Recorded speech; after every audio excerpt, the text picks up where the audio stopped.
வரைக்குமே எஸ்ஓபிடிஸ் 22 கில்லு. குமாரு அந்த பக்கம் வந்து பாத்தீங்கன்னா அவன் குமாரு அவன் ஏதோ பேசுறான் பாரு, அவன் மனசுல மதிடா. அசால்ட்டா அவன அசல்ட் பண்ணு போடுறா பட்டு அப்படின்ட்டு போற.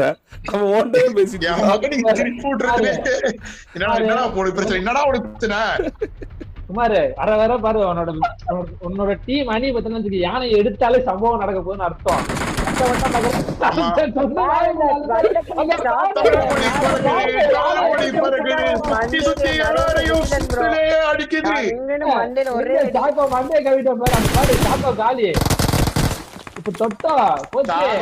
பெரிய கஷ்டம் வச்சுக்கோங்களேன். பல அடி சண்டையில என்னது சண்டையில கிடையாது, சண்டை எங்க இருக்குது அடிச்சு போட்டு ஒரு டீமை பிரிச்சா அப்படிதான் நடக்கும். அதுனா பெரிய விஷயமா என்ன, தூக்கிட்டா போச்சு பாருங்க. மறுபடியும் வர டீம் 22 அடுத்த 1 நிமிஷம் அடுத்த நிமிஷம் 1 அடுத்த நிமிஷம் யோ 1 நிமிஷம் இங்க பாரு